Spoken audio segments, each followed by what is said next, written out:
O senhor é Carlos Alberto Paura Júnior. Certo? Sim. O senhor é policial civil, então vai prestar o compromisso de dizer a verdade, sob a pena de responder pelo crime de falso testemunho. O senhor aceita ser compromissado? Sim. De qualquer maneira, o que o senhor não souber, diga que não sabe, o que não lembrar, diga que não lembra. Se for perguntado algo que o senhor não quer responder, o senhor diga que essa pergunta o senhor não quer responder. Pois não. E como o senhor sabe, o depoimento é assim. O Ministério Público vai fazer perguntas para o senhor. Em seguida, a assistência de acusação, que hoje está abaixo desse telão, fará perguntas para o senhor. Depois, a defesa dos acusados fará perguntas para o senhor também. Pois não. Se o senhor tiver qualquer dúvida, o senhor se reporta a mim. Ok. O Ministério Público tem a palavra. Boa tarde, Boa tarde. Carlos. Boa tarde. Primeiro, agradecer a sua presença aqui e agradecer também o seu empenho na investigação. Você participou dessa investigação? Ativamente. Qual era a sua função nessa investigação? Eu fazia parte do núcleo que investigou o veículo utilizado nas mortes das vítimas. Como é que vocês investigaram esse veículo? O que vocês tinham e o que vocês fizeram? Nós tínhamos É importante informar que nós chegamos na DH Capital uma semana após o crime. Nós estávamos lotados na divisão de homicídios da Baixada Fluminense e foi determinado que a nossa equipe, comandada pelo Dr. Giniton Lage, assumisse o caso da Marielle, porque, eu não sei o motivo, mas queriam fazer a troca. Quem estava na DHBF, nós assumiríamos o caso, e quem estava na DH Capital iria para a DHBF. E nós chegamos lá, se não me engano, com 1 ou 2 semanas após o crime. E tínhamos imagens do veículo e a placa. E, nesse momento, o doutor Giniton, ele separou a investigação em núcleos. Eu fiquei no núcleo de investigação desse veículo. Nós precisávamos saber de onde esse veículo partiu e para onde esse veículo foi. E aí, a minha parte foi oficiar a Sete Rio, para pegar todas as informações de todos os veículos que transitaram no centro da cidade naquele momento, tentar verificar de onde o veículo veio, para onde o veículo foi depois do crime. E eu lembro que, naquela época, eu oficiei a GM do Brasil para saber quantos Chevrolet Cobalt havia sido emplacados no Rio de Janeiro, quantos eram pratas, quantos tinham aquelas numéricas, e foram centenas de veículos. Nós analisamos milhares de OCRs, transitando pela Barra, transitando pela Rua dos Inválidos, até chegar no veículo correto e o clone. Então, vamos lá. O senhor conseguiu, com base na investigação, identificar que havia um veículo clonado, a placa era a quente, a placa correta. A placa correta. E um outro que foi usado no crime, que a placa era clonada. Exatamente. Fala, o que são essas OCRs? O que foi isso que o senhor analisou? OCR, elas são pequenos pendrives instalados em câmeras que controlam o tráfego na cidade, aqui na região metropolitana do Rio. E eles fazem leitura dos números alfanuméricos da placa. Então, todo carro que passa por essa OCR é lido, como acontece na Ponte Rio-Niterói. Quando a gente entra na ponte, tem uma estimativa de passar pela ponte. A OCR procura uma placa, lê essa placa. Quando essa placa passa no pedágio, ele faz essa estimativa. Essa OCR serve para controlar tráfego. E nós descobrimos que a gente poderia utilizar essa ferramenta para verificar por onde essa placa passou. Só para esclarecer para os jurados, na verdade, o que o senhor tinha não eram fotos, né? Era uma planilha com locais milhares de placas. Milhares de placas. Nós, no começo, nós não queríamos informar a Sete Rio a placa. Então, nós tínhamos as ruas, porque senão ia vazar muita informação. Então, nós pedimos para a Sete Rio a OCR da rua tal. Nós começamos a triangular por onde o carro poderia ter chegado e por onde esse carro poderia ter fugido. Com o avançar das investigações, o pessoal de campo começou a recolher as câmeras do fato, né, do dia do fato. E aí nós conseguimos, através de algumas imagens na Barra e algumas OCRs, a fazer o trajeto que o veículo fez. Só antes da gente entrar no trajeto, Só para também esclarecer para os senhores jurados, essas câmeras, essas OCRs, obviamente, não existem em todas as ruas. Não. É possível eu circular com o meu carro e não ser pego em nenhuma OCR, dependendo do trajeto que eu fizer. Depende se a prefeitura estiver pagando o serviço também. Porque na época do fato, nós tivemos essa ideia, porque havia 600 câmeras espalhadas pela cidade devido a um evento, acho que a Rio, alguma coisa que havia acontecido. Quando nós oficiamos a 7 Rio, eles disseram que essas câmeras não estavam funcionando por falta de pagamento. E aí nós lembramos que nós poderíamos oficiar as concessionárias. Elas deveriam ter, e foi a nossa sorte. Elas tinham essas OCRs gravadas, elas só não repassavam à prefeitura por falta de pagamento. E devido à magnitude do caso, eles começaram a entregar para a 7 Rio essas resultantes coletadas. E toda vez que nós enviávamos um ofício, nós esperávamos 30 dias para que a 7 Rio processasse todas essas informações e nos entregasse um DVR com milhares de placas capturadas nas ruas específicas que nós estávamos pedindo a Deus que tivesse uma OCR instalada.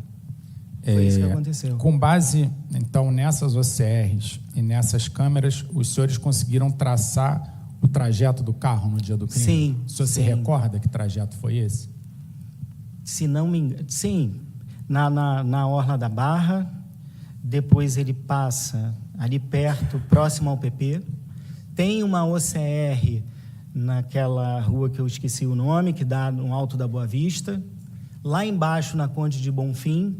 E depois de lá, a equipe de rua conseguiu câmeras, né, instaladas, que flagraram o carro movimentando-se até a Rua dos Inválidos. Ele deu algumas voltas ali, depois estacionou. E depois dali, no momento em que o carro do Anderson e da Marielle é interceptado, ele foge. Eu lembro bem porque a prefeitura, a 7 Rio, não me deu nenhuma resultante depois daquilo, porque a gente pedia, né? E a equipe de rua também foi para a rua para tentar pegar imagens no Centro Sul América. E nós delimitamos uma provável rota de fuga. À direita para a Zona Sul, reto para Niterói ou Avenida Brasil, e à esquerda para a Praça da Bandeira. Nós fizemos esses trajetos ali e não tinha. Para nós, a 7 Rio não informou qualquer resultante daquele carro em fuga por essas rotas. Então, a nossa investigação, pelo menos a minha parte, ela termina depois dos disparos. A minha investigação não termina, né? Termina a OCR, que não me foi apresentada a qualquer outra, nem da linha amarela. As câmeras da linha amarela são muito ruins. Eles disseram que eles não controlam o trânsito, eles verificam quem fura o pedágio. Então, as câmeras não nos ajudaram. De toda sorte, os senhores estavam procurando um Cobalt voltando para a Barra, era isso? A gente estava procurando um Cobalt voltando de onde ele veio. Exatamente. Ele poderia ter ido para a Zona Sul, ou para a Barra, ou para Rio e Niterói, ou para a esquerda. O último momento que nós tínhamos do Cobalt era o momento do disparo, onde ele pega a reta do Centro Sul América. Entendi. O senhor, além da placa, o senhor não participou, por exemplo, da parte da questão de verificar celulares dos réus? Não investiguei veículo. Ok. Mas o senhor chegou a participar dessa parte da conclusão, porque havia uma questão dos celulares, desses executores terem saído da Barra, e uma conclusão de que eles teriam voltado para a Barra, e havia essa questão do tempo, né, dali dos tiros até voltar. O senhor chegou a verificar isso, se havia tempo suficiente deles terem praticado o crime, terem voltado até o celular voltar a funcionar? Não, eu peguei essas informações, que eu trabalho com desenhos e planilhas, eu não sei se o senhor deve ter visto nos autos, centenas de desenhos que eu fiz, rotas e planilhas. Eu pego essa arte, esses desenhos, e entrego para o núcleo de telemetria, que ele sobrepõe. O carro esteve aqui, passou por aqui, e as antenas, não sei lhe informar tecnicamente, sobrepondo as informações, bate corretamente. indo ou voltando. Entendi. Porque, como eu falei inicialmente, o doutor, ele dividiu essa investigação em núcleos. Porque se todo mundo faz tudo ao mesmo tempo, ninguém faz nada corretamente. Então, havia o núcleo de telemetria, havia o núcleo da agenda da vereadora, havia o núcleo do carro, havia o núcleo do pessoal de captura de imagens. Nessa questão da agenda, o senhor chega a participar também, há uma questão das vigilâncias, né, que o Cobalt teria circulado determinados dias antes do crime em direção à Tijuca. O senhor participou? Sim. Na verdade, tem um detalhe, que quando a gente chega, o crime ocorrido, e eu começo, por ordem do Dr. Giniton, ele fala para mim, cara, eu preciso que você encontre esse carro desde o momento que ele sai da fábrica. E eu acho que essa foi uma grande sacada, porque a gente encontra centenas de Cobalt sendo entregues no ano de 2014. Esse, em especial, essa placa, ela é clonada em 2016. E em 2016 aparecem 2 Cobalts andando com a mesma placa. Esse Cobalt clonado, ele começa a andar muito em Campo Grande, sai de Campo Grande, pega uma reta, passa na frente da DH, ali na Avenida das Américas, e some no Leblon. Tinha uma periodicidade, a cada 3 dias ele fazia isso. Em determinado momento, um mês antes da morte das vítimas, das mortes, esse Cobalt sai de Campo Grande e começa para Tijuca. Em especial, se não me engano, em fevereiro, quando a vereadora ela começou a postar muito que ela estava indo fazer eventos no carnaval, em blocos, o Cobalt estava ali perto. O Cobalt esteve perto, a princípio, da vereadora na Tijuca, esteve perto da vereadora no Norte Shopping. Eu consegui ver isso através das OCRs que a gente vai pedindo. E depois da morte da vereadora e do Anderson, se não me engano, meses depois, esse carro, que para a gente só havia 2 possibilidades, o carro volta a andar, volta a fazer o trajeto Campo Grande, Avenida das Américas, e sumia no Leblon. E aí nós começamos a pensar, ou o carro foi pego emprestado e utilizado na morte e devolvido sem qualquer explicação para quem ele devolve, e esse cara está usando esse carro, ou a placa foi clonada mais uma vez num carro, porque o carro era similar. E aí, como nós tínhamos reuniões toda sexta-feira... Desculpa te interromper. Porque, assim, tem o Cobalt, que é o bom, né? Tem o Cobalt bom. Esse vinha para o Leblon mesmo. Não. O clone. O Cobalt bom, quando começou a confundir, nós chamamos a proprietária do Cobalt bom e falamos, pelo amor de Deus, fica com esse carro parado. Senão nós vamos acabar te prendendo sem querer. Porque a gente estava na rua, o pessoal estava na rua para pegar o Cobalt, que meses depois voltou a circular. E como a gente pegou esse padrão dele saindo de Campo Grande, ganhando a Avenida das Américas e sumindo no Leblon, a cada 3 dias, nós falamos com o então general Richard Nunes, que nós estávamos na época da intervenção. Toda sexta-feira o general queria reunião para saber do andamento do caso, assim como o MP. Então, o doutor Giniton, junto com... Eu fui em algumas reuniões, porque eles queriam saber do carro, né? E numa dessas reuniões, o doutor Giniton falou da imperiosa necessidade da gente pegar esse carro, porque poderia ser o carro utilizado ou poderia ser um desavisado usando uma placa utilizada na morte. E o doutor... terceiro clone. Para desespero de todo mundo. E o general Richard, ele disponibilizou uma equipe chamada Dínamo para fazer campana junto com o pessoal da DH para interceptar o Cobalt. E o grande problema é que a Sete Rio nos informava 30 dias após. Então, nós tínhamos uma leitura 30 dias atrás por onde aquele Cobalt passava. Então, nós ficamos 2 semanas com a Dínamo posicionados entre Campo Grande e Avenida das Américas, esperando o carro passar. E não conseguimos porque um jornal divulgou a placa. E nós pegamos o carro... Nessa época a placa ainda não estava... Não, a gente não divulgou a placa, a gente não queria divulgar a placa, porque o fator surpresa era pegar o tal desavisado. Vai que o desavisado estivesse usando o carro utilizado, teria resquícios de pólvora digitais, qualquer coisa, né? Mas um jornal publicou a placa e nós perdemos o carro. Entendi. Boa tarde, Boa professor. tarde.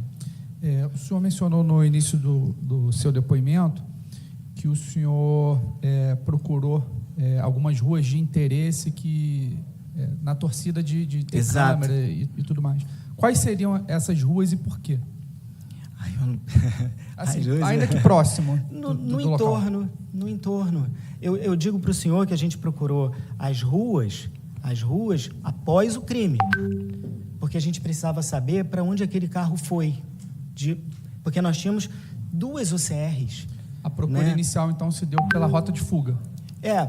Não, a procura inicial foi tudo, mas nós só tínhamos 2 OCRs, se não me engano, da Conde de Bonfim e da alguma coisa Rego, ali em direção ao Alto da Boa Vista. E sabíamos que o fato tinha sido na ali na Rua dos Inválidos. E na Rua dos Inválidos só há 3 caminhos, ali para frente, né? Esquerda, direita ou frente. Então, nós triangulamos aquelas ruas ali e pedimos OCRs. E os ofícios, as respostas estão todas, né? A gente juntou, eu fiz informações e relatórios de todas as vezes que a resposta vinha negativa ou vinha positiva. Para o senhor ter ideia, não sei se eu posso me prolongar, o general, na época, Richard Nunes, com a verba recebida pelo governo federal, no momento da intervenção, ele entregou para a DH 10 computadores, porque nós não tínhamos capacidade de rodar os DVRs com tanta OCR, com tanta resultante. A 7 Rio informava, eu não tenho essa rua, mas eu tenho essas. E cada DVR, o Excel não conseguia abrir. Em relação às vigilâncias, os senhores utilizaram os dados de agenda da vítima, as placas também, o OCR dos veículos utilizados por Marielle. Como é que foi essa questão de vocês traçarem a rota das vigilâncias? Foi por herb? Como assim vigilância? Eu não entendi, vigilante. Dos dias em que houve o carro, o Cobalt... Até a Tijuca? Isso, que ele passou perto. Isso acabou vindo. Por quê? Nos anos que antecederam o crime, ou nos meses anteriores ao crime, nós pedimos para as concessionárias que passaram a abastecer a 7 Rio com as resultantes. Então, o que o doutor Geniton falou? A gente não pode ficar só do crime para lá. A gente tem que pegar do crime para trás para ver se isso foi premeditado, de fato, né? Foi. E nós pegamos meses atrás, pegamos fevereiro. E quando a gente recebia aquelas milhares de resultantes, eu filtrava o KPA 5923, se não me engano, é essa placa. E ela começou a aparecer na Tijuca. E aí, o que eu fiz? Entreguei para o doutor. Doutor, essa placa saiu de Campo Grande, a rota normal, e está indo na Tijuca. E acredito que o núcleo da agenda, junto com a informação que eu cruzou, eu falou, mas nesse mesmo dia, porque vem, né, dia, hora e faixa, a OCR dá a faixa da rua, dia, hora e trajeto, casa onde a vereadora estava. Perfeito. Logo, eles estavam ali perto. Perfeito. Eu acredito que foi até corroborado pela delação de um deles. O senhor já esclareceu que o senhor participou do núcleo que investigou o carro. O veículo, sim. Mas o senhor poderia, tem conhecimento dos outros métodos de investigação? Se houve quebra telemática, se houve algum outro tipo de, algum método diferenciado de investigação? Eu posso dizer seguramente para o senhor que demorou, o tempo que demorou, um período também, porque nós não tivemos, isso eu posso ver porque eu vi a angústia do Dr. Geniton e de todos os outros colegas, que nós não conseguimos essa quebra telemática, eu não sei lhe dizer tecnicamente como se chama, de e-mail, junto ao Google e junto à Apple. Eles, obviamente, esse núcleo de oitiva, havia X números de suspeitos, não só eles dois. E foi tentado, sim, uma reunião com o pessoal da Apple e da Google na Califórnia. E eles responderam, não tentem vir aqui, porque nós não vamos ajudar a quebrar. E essa quebra telemática de antena junto, não de antena, mas se não me engano de e-mail, porque e-mail depende deles e não depende das operadoras de telefonia. Foi muito frustrante, porque ainda que passe, ainda que você tente, porque parece que o Gmail tem a linha do tempo. Se você não desabilitar, se o senhor não desabilitar, vai aparecer por onde o senhor andou, né? Que é um grande perigo isso, no bolso. Fala toda a sua rota. E nós tínhamos lá, naquela época, acredito, que o núcleo tem ouvido 253 suspeitos, ou 253 pessoas. Eu lembro que foi uma atividade muito grande na busca por essas pessoas que estavam ali na Rua dos Inválidos. Se não me engano, foram mais de 1.000 telefones batendo e alguns tantos com Gmail naquele dia. É isso que eu posso dizer para o senhor. Boa tarde, Paola. Aqui em cima ainda. Aqui, ó. Tudo bem? Tudo bom? Parabéns, obrigado pelo trabalho que o senhor desenvolveu. Prazer. Eu quero esclarecer novamente, e eu já indico para o senhor, a questão pontual da diferenciação entre o KPA 5923 original, legal, com proprietária definida, do KPA 5923 clone. Isso foi possível durante a investigação? O setor de imagem fez, lado a lado, porque eu vi. A minha sala era no primeiro andar e a do setor de imagem era no terceiro, e às vezes eu levava. Houve em determinado momento uma questão entre o setor de imagem e um setor do MP, não sei se eu vou falar correto, CSI. O MP tem esse... É CSI mesmo, em português, bom português. CSI, Coordenadoria de Segurança e Inteligência. Tem, né? A doutora Simone e a doutora Letícia, nessa época, elas estavam conosco na investigação. E o setor que o senhor falou, teve em determinado momento que um Cobalt muito parecido saiu do Rio das Pedras. E o setor de imagem falou que não. Eu acompanhei isso porque a doutora Simone e a doutora Letícia, por vezes, iam na DH verificar o andamento das nossas investigações. E eu sei que o Cobalt, o clone, era muito parecido com o original. Tanto que nós tivemos que pedir que o original ficasse estacionado. Ela não gostou muito, porque ela utilizava o carro para trabalhar. Mas como a gente estava na rua, o pessoal estava na rua tentando pegar o clone, e eram muito parecidos. Até um adesivo, se não me engano. O original foi identificado? Foi. Aquela hipótese inicial comum em qualquer investigação de que o carro original pudesse ter sido utilizado no crime, seja através de empréstimo ou de qualquer outra forma, foi descartada. Foi. Não teve chance do Cobalt usado no crime ter sido o Cobalt original. Por causa da OCR. Se não me engano, é porque faz muito tempo, o senhor me desculpe lembrar disso tudo, né? Mas se não me engano, a OCR bateu um no Leblon e o outro ali. Aquela OCR da Conde Bonfim. E nós chamamos, desculpa, e nós chamamos a proprietária para ser ouvida, porque foi ela, né? O Cobalt com aquela placa, até você... É óbvio, quando alguém comete um crime de homicídio, se a placa está ali, ele está dando a placa para a gente costuma falar isso, né? E se alguém usa um carro com uma placa à amostra, é porque aquele carro é clonado, ou porque pegou de um desavisado. E nós chamamos a proprietária, ela falou, não, eu provo, acho que ela apresentou um ticket de algum lugar do shopping Leblon, não vou lembrar, mas ela estava no Leblon naquela noite, se não me engano ela é cuidadora ou enfermeira, então um lá e um aqui, clone. E então a conclusão de que o carro usado nos assassinatos da Marielle e do Anderson foi um clone é uma conclusão certa, sem dúvida. Límpida. Obrigado. Cristalina.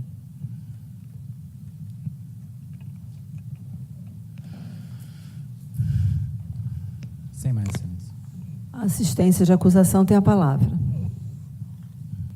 Boa tarde, policial Paulo. Boa tarde. Além das OCRs desse núcleo de português de reconhecimento óptico de caracteres, né? Só evitar o CSI. O senhor participou de alguma diligência externa, de busca e apreensão? Não, nenhuma. Eu fiquei esse um ano inteiro dentro da sala e fazendo... Era muito OCR, milhares. Existia uma equipe de rua para colher câmeras, testemunhas. O que eu fiz foi a reprodução simulada. E eu acho que uma vez, eu fui tentar prender um suposto, mas sem sucesso. Porque era eu e uma colega só, para um caso desse tamanho. Então, não havia um dia que eu pudesse me dar folga e sair dali de dentro. Compreendi. Na reprodução simulada, o senhor se recorda de ter ouvido do perito atirador, que é o agente, o executor dos homicídios? Era um exímio atirador? Não ouvi dele, mas ouvi de várias pessoas, porque os tiros foram muito agrupados. E só um exímio atirador consegue agrupar tiro com uma submetralhadora. Já é difícil atirar com um fuzil, né? É mais fácil atirar com um fuzil. Uma submetralhadora que é compacta, para você agrupar tem que ser um exímio atirador. Certo. Estou satisfeito. Obrigado. Encerramos o silêncio. A defesa do acusado Rony tem a palavra.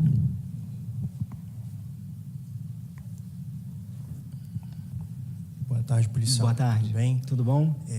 Policial, obrigado pela sua presença hoje, Nada. conhecendo esses fatos. Vou aproveitar o gancho da última pergunta do Dr. Fábio. Doutor, fala mais alto. Gostaria de saber se o senhor participou da reprodução simulada dos fatos. Participei e a minha função foi fazer o perímetro. Eu fiz toda a contenção do lado de fora. Eu fiz toda a contenção do lado de fora. Opa! Eu fiz toda a contenção do lado de fora do perímetro para que nenhum desavisado entrasse. Eu fiquei por ali, pelo lado de fora. No momento da reprodução, onde foram realizados diversos disparos com diversas armas, porque até então nós tínhamos a informação que havia sido utilizada uma MP5, mas o perito, ele utilizou, e isso eu vi, porque eu estava lá, algumas armas de calibres diferentes até se chegar à arma MP5 com o mesmo orifício, o mesmo agrupamento. Mas eu não fiquei lá, eu fiquei do lado de fora. Até lamentei muito, porque eu queria ter visto a reprodução. Então, o senhor não participou diretamente ali? Não. Eu fiquei fazendo contenção, né? Não deixar ninguém entrar, porque havia muito jornalista, muito curioso ali do lado de fora. Eu fiquei com uma equipe grande fazendo cerco pelo lado de fora. Entendi. Senhor Carlos, o senhor mencionou uma questão interessante. O senhor recebeu uma informação de que poderia ter sido uma MP5. Essa informação foi os próprios peritos que trouxeram como uma forma de teste ali, porque foram diversas armas, né? Isso foi sugerido por esses peritos? Eu não sei dizer para o senhor, desculpa, eu não sei dizer para o senhor de onde veio essa informação. Eu sei que a informação chegou para mim no dia da reprodução, porque quando a gente está ali dentro, a gente conhece o calibre, o tipo de furo que faz num corpo, num objeto metálico, num objeto de concreto. Então, você começa a perceber que arma é utilizada, que arma é capaz de expelir determinado estojo, determinada munição. Eu não sei, essa pergunta, eu acho que quem melhor pode responder é o Dr. Giniton Lages, porque ele tinha essa informação da MP5 e ele passa essas informações para o restante da equipe ou para aquele núcleo. Na reprodução, eu vi essa arma também, entre outras, sendo utilizada. Não, perfeito, policial. Agora, com relação aos atos de investigação que o senhor praticou, né? O senhor mencionou aqui para o Ministério Público que assumiu a DH Capital uma semana depois do... Doutor, eu estou com dificuldade de ouvir o que o senhor está perguntando. Fala mais perto do microfone, por gentileza. Melhor? Policial, o senhor informou que entrou na DH Capital uma semana após o cometimento do crime. Isso, porque demora a transferência, o processo de transferência até ser publicado no boletim interno da Polícia Civil, demora. E nós éramos, acho que, eu não sei se foram todos, mas pelo menos 20 a 25 transferidos, porque havia o movimento de pegar a nossa equipe da DHBF e transferir para a DH Capital e, ao mesmo tempo, esse pessoal fazer assim. Você não pode deixar descoberto uma divisão de homicídios. Então, isso demora a acontecer. E a minha senha só é liberada depois que eu estou lotado naquele local. Então, eu não consigo acessar o sistema policial. Entendi. E aí o senhor mencionou também que a equipe, por ordem do Dr. Giniton, ele dividiu em grupos. Núcleos, é. Em núcleos para acompanhar cada... E o senhor ficou No núcleo de investigação do veículo. Do veículo? É, do veículo. Tá. Você sabe mais ou menos quantos núcleos haviam ali? O núcleo do veículo, o núcleo da telemetria, tinha o pessoal que fazia as imagens, tinha o pessoal que acolhia os depoimentos, tinha o núcleo que fazia a rua, tinha o núcleo que buscava câmeras. Então, nós éramos essas informações, toda vez que nós produzíamos informações, nós tínhamos um grupo, né, de WhatsApp, nós compartilhávamos essas informações, entregávamos para o gestor, que é o doutor redistribuía, a gente, inúmeras reuniões na sala dele para transpor, para colocar essas informações que cada um colhia para juntar, para se chegar a um denominador comum ou uma linha de investigação melhor. E aí, Carlos, o senhor assume a DH Capital... Eu sou transferido. Você é transferido para a DH Capital uma semana depois do crime. Acredito que uma semana. Mas tinha uma equipe lá investigando. Eu gostaria de saber como o senhor tomou conhecimento que era um Cobalt. Isso foi entregue pela equipe anterior. Entendi. Quando lá chegamos, a equipe anterior, isso funciona não só no caso da Marielle e do Anderson, mas qualquer momento quando nós somos transferidos entre unidades. Uhum. Quem chega recebe as investigações mais sensíveis e quem sai. Nós chegamos e o delegado que lá estava com a equipe passou para o Dr. Giniton e o comissário Marcos e o restante da equipe, porque, se eu não me engano, eu não cheguei no mesmo dia. A gente demora, né, a publicar. Mas já havia esse núcleo de análise de OCR? Não. O que havia era o crime cometido, as imagens colhidas no dia posterior, ou no dia do crime, porque o GELC, né, que é o Grupo Especial de Local de Crime, toda vez que há uma morte na DH, esse grupo vai com perito criminal, com perito legista, com os outros policiais que fazem o perímetro. Morreu, vai.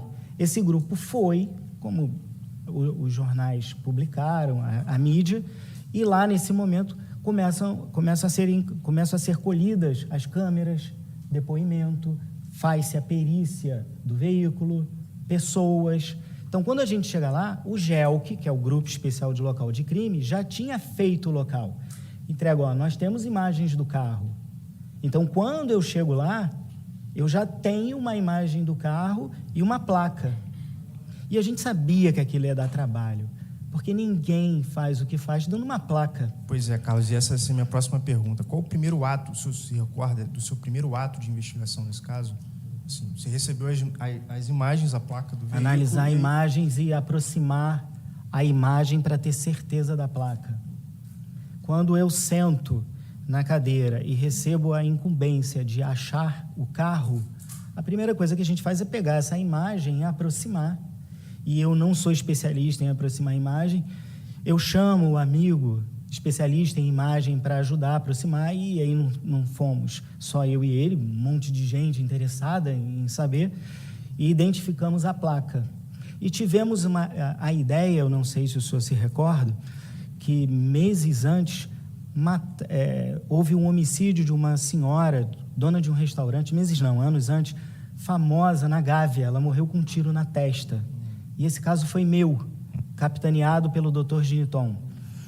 Ela morreu com um tiro na testa numa saidinha de banco, e nós denominamos de caso Guimas.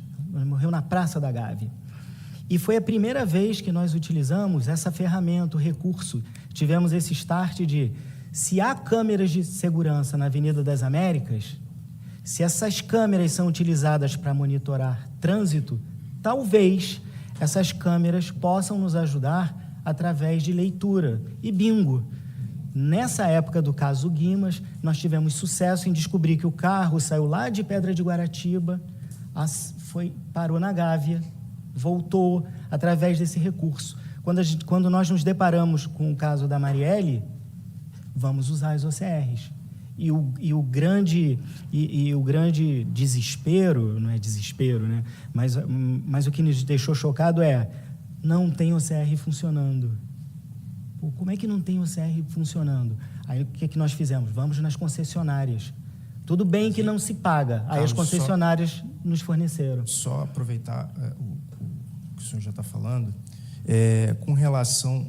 o senhor respondeu também ao Ministério Público que analisou milhares de OCRs. Milhares. Né? E todas elas tiveram um resultado frutífero?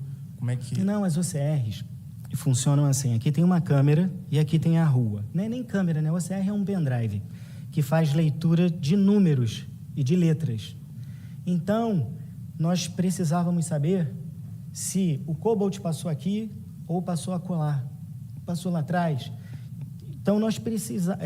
como a gente não tinha a rota de fuga e nem tínhamos muitas OCRs quando ele sai de onde sai, a gente começa a imaginar, a prever por onde ele veio. E junto das câmeras do pessoal, que o pessoal foi colhendo câmeras de segurança, câmeras de bares, câmeras de hospitais. Então, quando a Sete Rio me dá essas resultantes, o senhor imagina quantos carros passam pela Avenida das Américas às 6 horas da tarde. Então, eu recebi aquela infinidade de placas. E eu tinha que achar a KPA 5923 ali dentro, porque a Sete Rio também não conseguia me filtrar só a placa. Mas ele mandava todas as placas ou as que não, eu eventualmente pedi através do ofício. Algum ato ali de não. Eu pedi através do ofício ao ilustríssimo diretor da Sete Rio que encaminhe, que se digne encaminhar as resultantes da OCR localizada na Avenida das Américas, em frente ao Barra Shopping, no dia tal, do horário tal ao horário tal. 30 dias depois, ele me entregava um DVR para a equipe que ia lá buscar. Eu abri aquele DVR com milhares de veículos no período de 2, 3 horas. E o Excel, com milhares de placas, não adianta colocar um filtro que ele sempre erra, então era manual. Eu tinha que achar a KPA ali de alguma forma. E uma última indagação, Carlos. O senhor mencionou essa questão das equipes paralelas ali. Dos núcleos paralelos. A sua atuação era concomitante a esses outros núcleos? Por exemplo, o senhor só expedia esses ofícios caso esse outro núcleo de busca nas localidades ali informasse o senhor, ou o senhor também praticava esses atos de investigação? Eu era mais próximo a Sete Rio do que a minha esposa. Eu mandava ofícios, eles me odiavam. Eu mandava ofícios diários para Sete Rio. Por quê? Quanto mais eu recebesse, quanto mais eu enviasse, mais DVRs, para o meu desespero, eu ia receber. Mas eu sabia que aqueles DVRs viriam com 30 dias de atraso. Eu estava atrás de um veículo que 30 dias atrás havia passado na porta da DH. Mas eu também não queria só ele, porque no início da investigação, ele não continuou a andar. Nós não sabíamos, é o mesmo carro ou é a mesma placa? Então, eu pedia ofícios diários para Sete Rio, para que eles me encaminhassem os DVRs, para que eu tivesse tempo de abrir, eu e a colega, porque o núcleo éramos eu e uma colega, todos esses DVRs, para que encontrássemos a KPA, para jogar na parede, o KPA se movendo pós-crime e antes do crime. Qual o nome dessa sua colega? Flávia, mas eu não sei o sobrenome dela. Flávia. Mas é fácil, né? Tá. A Flávia da DH. Mas nós fazíamos o mesmo trabalho, lado a lado. E, Carlos, o senhor mencionou essa questão dos 30 dias. Né? Existe algum prazo, por exemplo, câmeras de rua, elas geralmente têm um prazo de 1 semana, 30 dias. Essas OCRs, elas têm algum prazo específico para expirar? Não, porque não sei. Isso é uma informação técnica, né? Mas eu consegui OCR de meses anterior ao crime, tanto que nós víamos esse KPA nos mesmos eventos que a Marielle, ou que supunhamos que a Marielle estivesse ali na Tijuca. As câmeras de segurança, depende, né? Hoje em dia, acho que as câmeras, eles armazenam essas imagens em nuvens. Então, ficam disponíveis por um bom tempo. Há outras que nem filmam, há outras que nem gravam, é só para intimidar. E a grande maioria segura 7 dias as imagens no DVR. Perfeito, Carlos. Eu estou satisfeito. Excelência. A defesa do acusado Elcio. Boa tarde, senhor Carlos Eduardo. Sem Carlos perguntas, Alberto. excelência. Carlos Alberto, desculpa. Pois não. Sem perguntas, excelência. Indago aos senhores jurados se querem fazer alguma pergunta para a testemunha presente. Se os senhores quiserem formular alguma pergunta, por gentileza, o façam por escrito. Algum dos senhores quer formular pergunta? Não? Policial, agradeço o seu comparecimento. Peço desculpas pelo exagerado demora e o senhor fica dispensado. Um instante. Pois não. Algum...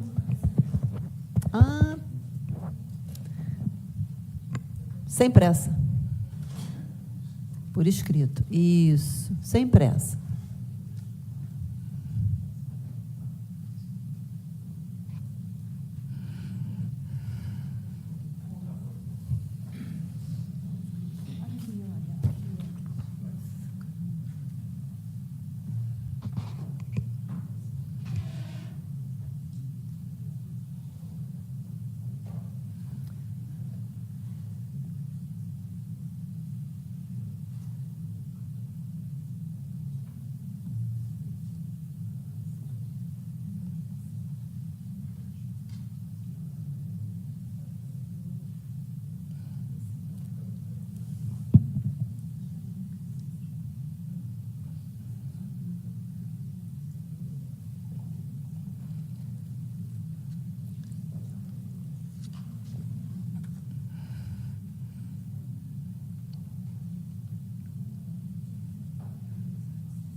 Gente.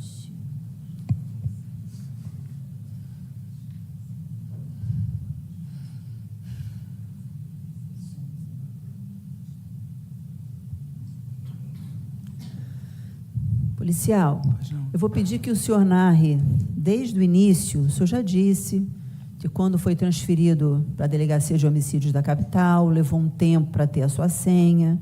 Quando o senhor recebeu a senha, o senhor recebeu a imagem ou o dado para a coleta do número da placa. Eu gostaria que o senhor respondesse como é que o senhor chegou a essa placa, ao lugar onde essa placa estaria. Como é que o senhor pudesse explicar isso melhor? Quando nós chegamos, quando eu cheguei na DH, a equipe primeira já estava lá. E essa informação da placa já estava. Porque o GELC, essa equipe de local do crime, já tinha colhido as imagens no dia do fato. Porque quando... vou tentar ser mais didático, né? Quando morre uma pessoa, a equipe vai até esse local do homicídio, que a gente só age em homicídios, né? E essa equipe é distribuída entre os policiais de perímetro, que ficam responsáveis por identificar alguma testemunha de viso que tenha visto o fato. Essa equipe fica responsável por bater nos estabelecimentos, abordar lojas, residências que, porventura, tenham câmeras naquele entorno. E tem o perito legista, que vai periciar o corpo, e o perito criminal, que vai olhar o entorno para ver se algum disparo tem algum projétil numa árvore, se tem alguma lesão, se tem algo na rua ou algo na residência. Então, a equipe do GELC, com o homicídio das vítimas, foi imediatamente para o local. Quando chegamos na DH, as informações colhidas por essa equipe já estavam lá. Tá. Essas informações colhidas pela equipe diziam que havia esta placa. A imagem do veículo. Isso. Eles colheram a imagem em algum local, que eu não sei lhe precisar, e nessa imagem havia o Cobalt parado atrás do veículo Agile e ali estava a placa. Perfeito. Aí os senhores chegaram à conclusão que essa placa Era era do veículo utilizado KPA no dia do crime. 5223. Perfeito. E aí, dali em diante, o senhor começou a fazer uma trajetória anterior desta placa. Anterior e posterior também, né? O senhor pode dizer essa trajetória anterior? Porque o senhor chegou a responder as perguntas do MP e falou que nessa trajetória anterior, o senhor descobriu que essa placa esteve em locais que a vereadora Marielle também tinha estado. O senhor pode explicar isso melhor? Através das OCRs. Porque quando a Eu gente preciso que o senhor explique dessa maneira didática que o senhor fez. Isso. quando eu encaminhava ofícios a Sete Rio, e eu comecei a pegar, eu comecei a pedir, Sete Rio, informe os veículos que passaram na Avenida das Américas tal. Informe os veículos que passaram, e eu misturava. Às vezes, eu encaminhava uma placa junto com a KPA 5923. Nós não queríamos informar para qualquer pessoa a placa, nem para Sete Rio. A investigação era nossa, né? Porque aquilo podia vazar e o carro poderia parar de andar. E aí, em um determinado momento, com o avançar das investigações, nós encaminhamos para Sete Rio a placa junto com outras placas. Eu gostaria que os senhores nos informassem por onde essas placas passaram em janeiro e fevereiro de 2018. Reduzimos um montante de resultantes, né? Aqueles milhares viraram centenas. E eu pude descartar as placas não interessantes e ficar com a KPA 5923. O Excel foi capaz de filtrar só ela e me mostrou que em fevereiro a KPA 5923 esteve na Tijuca. Então, por esses ofícios, o senhor conseguiu descobrir onde aquela placa tinha estado nos meses anteriores que o senhor fez a pergunta. Exatamente.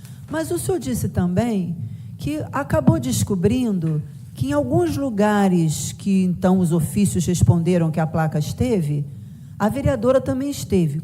Como que o senhor descobriu isso? Dessa maneira didática.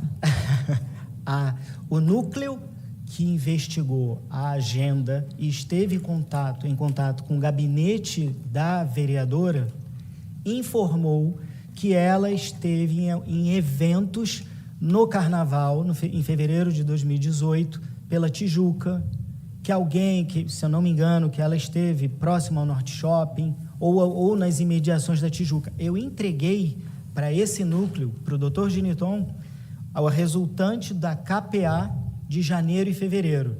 Falei, doutor, ele não só anda na Avenida das Américas e Leblon e em Campo Grande. O KPA 5923 esteve em fevereiro na Tijuca. Aí ele, foi falar com o núcleo da agenda da Marielle e do gabinete. E eles cruzaram as informações e falaram, mas em fevereiro, nesse dia, ela estava num bloco de carnaval. Em fevereiro, nesse dia, ela esteve próximo ao Norte Shopping. O núcleo da agenda pegou as informações que eu colhi e juntou. Então, pelo seu conhecimento, o carro passou ali por conta do ofício que veio da Sete Rio, e o carro esteve no local onde a vereadora esteve, porque essa equipe dela confirmou que ela esteve lá nesse dia. Exato, confirmou para o núcleo que lá da agenda, sim. E o que nós entendemos? Que houve uma tentativa anterior ao dia 18 de ceifar a vida da vereadora, na Tijuca. Porque, qual o motivo que levou o carro próximo a ela, no Norte Shopping? Qual o motivo levou próximo a ela nas imediações da Tijuca? Aí eu não tenho como responder. Eu acredito até que na delação de um dos réus, alguém falou sobre isso. Sim, mas por hora essa é uma conclusão da sua expertise. Exato. Tá. Então, esse foi o trajeto que a gente pegou em fevereiro por ali, mas depois ele volta a transitar nos locais. E esse veículo o senhor nunca encontrou? Nós nunca encontramos. Meses após, ele continuou a transitar. Mas, se não me engano, um jornal teve acesso à placa. Nós fizemos de tudo para que ninguém soubesse a placa, porque nós queríamos pegá-lo com a equipe do Exército, a Dínamo. O general nos forneceu uma equipe grande, nós espalhamos, junto com a DH, a equipe em toda a extensão de Campo Grande até a saída da Barra. Mas quando foi publicada a placa, em um jornal, o carro sumiu imediatamente. E a gente nunca pegou. Não sabíamos se era o carro verdadeiro ou se era um desavisado usando a mesma placa. Perfeito. Senhores jurados, peço que façam as suas perguntas. Tem mais perguntas a serem formuladas? Não? Não? Indago das partes, então, se nós podemos dispensar a testemunha ou querem que ela fique acautelada para eventual pergunta futura. A defesa. Sem oposição, excelência. A assistência. Ministério Público. Então, muito obrigada. Nada. Finalmente, o senhor está dispensado. Tenha uma excelente Da tarde. mesma forma, obrigado.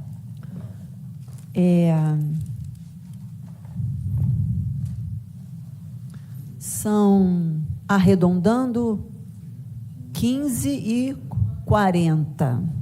Nós vamos fazer um intervalo para almoço. O intervalo, nós voltamos aqui às 16h20.